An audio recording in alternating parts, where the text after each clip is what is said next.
o que a gente mais focou de força aerodinâmica foi sustentação. E por isso, a partir desse momento, a gente vai começar a focar no arrasto, que a gente já sabe qual é a definição.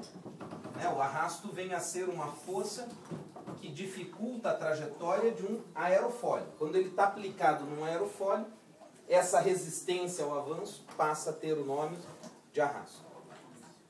Quando a gente fala no avião, que é uma combinação de aerofólios com superfícies aerodinâmicas, a gente sempre vai se referir a essa força que dificulta a trajetória dele como arrasto. Para o avião, a força de resistência vai ser o arrasto. E esse arrasto, ele pode ser originado de várias formas. O que vai nos interessar é estudar o arrasto devido a duas causas. Tem mais causas, mas aí essas duas são as mais importantes. As outras são podem ser desprezadas diante de todas essas outras duas que a gente vai mostrar. Então, no final das contas, eu tenho que conhecer dois tipos de arrasto. Um arrasto chamado de arrasto induzido e um outro arrasto que a gente vai chamar de arrasto parasita. Repito, não são apenas esses dois arrastos que existem. Existem mais arrastos.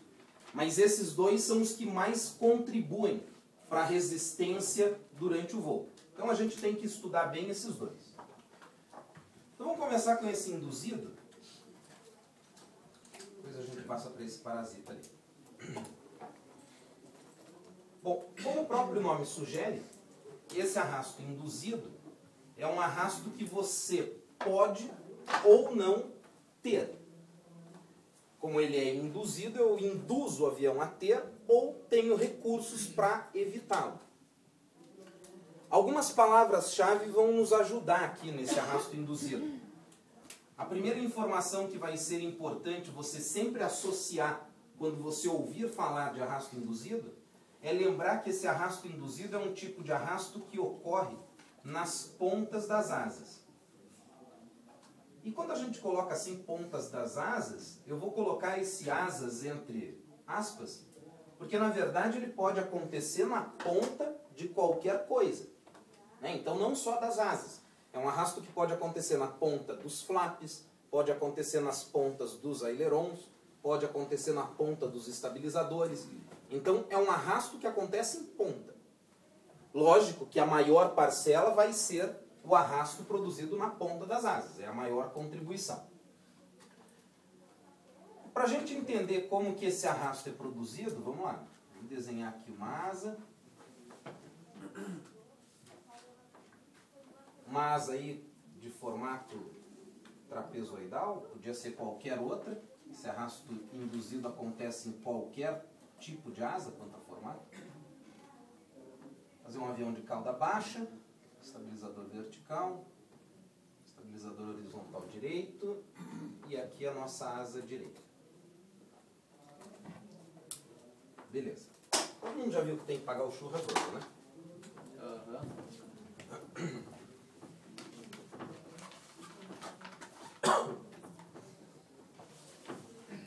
Bem, deixa eu já preparar um outro desenho aqui que vai ajudar a gente a entender de onde vem esse arrasto induzido. Os dois desenhos juntos, espero que faça com que você enxergue a produção desse arrasto. Então, um arrasto, um desenho com um avião visto em perspectiva e o outro com um avião visto de frente. Aí já basta para você entender a formação desse arrasto. Bom, a jogada é a seguinte. A gente vai começar essa explicação pensando que essa aeronave que está ali desenhada em perspectiva, essa aeronave aqui de cima, a gente vai supor que ela esteja num voo reto e horizontal. Se a gente imagina essa hipótese, o vento relativo que vai estar atuando sobre essa aeronave é um vento reto e horizontal, que vai ter a mesma intensidade do voo e apenas o sentido contrário ao voo. Então, se esse avião está vindo da nossa direita para a esquerda, o vento relativo que vai estar atingindo essa aeronave vai da esquerda para a direita, com a mesma intensidade do voo. Não vai me interessar, nesse primeiro momento, entender ou estudar o vento relativo que atinge a fuselagem, vai me interessar apenas o vento relativo que está atingindo a asa.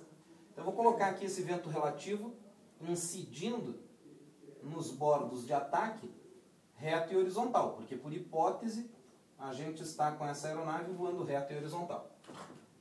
Esse vento está chegando reto e horizontal em ambos os lados do avião, nos bordos de ataque. Muito bem. Aí o que a gente já estudou a respeito de sustentação é o seguinte: quando esse filete atinge o bordo de ataque da asa, parte desse vento relativo contorna pelo extra. Vou representar essa parcela contornando pelo extradorso em vermelho. Isso acontece em toda a extensão da asa. E uma parcela desse vento relativo contorna pelo intra. Vou colocar em azul a parcela que vai pelo intra. Esse daqui vai lá por baixo, esse aqui vai lá por baixo, esse aqui vai lá por baixo e esse daqui faz isso. Muito bem. O problema do arrasto induzido está no fato de, como a gente já estudou a parte de sustentação, a gente sabe condicionar as situações que estão ocorrendo no extradorso dessa asa. A gente já sabe, por exemplo, que o fluxo de ar que contorna pelo extradorso é um fluxo de ar que tem maior velocidade do que aqueles filetes que contornam o intra. Tendo maior velocidade, eles terão maior pressão dinâmica e, consequentemente, menor pressão estática. E essa menor pressão estática a gente pode traduzir como um maior vácuo, né? A gente viu essa explicação. Uma baixa pressão estática significa uma maior rarefação, uma maior sucção no extradorso, que é o responsável pela produção da sustentação. Muito bem. Uma outra coisa que nós tínhamos discutido durante a explicação de sustentação é que o espaçamento entre as partículas que contornam o extradorso é um espaçamento maior do que as partículas que optam em percorrer pelo intra. No intradorso a gente tem as partículas mais próximas umas das outras. Então seria uma dinâmica desse jeito. Você tem que imaginar isso daqui num vídeo, né? As que estão passando por cima estão viajando mais rápido do que essas que passam por baixo, de modo que, num mesmo intervalo de tempo, a quantidade de bolinhas vermelhas que passam pela asa é igual à quantidade de bolinhas azuis que passam pelo intradorso. Tranquilo até aí? Muito bem. Como a gente está vendo, e a gente fez esse raciocínio na última aula, no momento em que eu desenhei isso daqui para vocês, eu perguntei assim: o que existe entre essa bola de ar e essa bola de ar?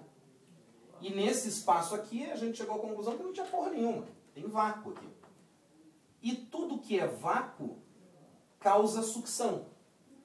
Então, na verdade, no extradorso dessa asa, está faltando ar.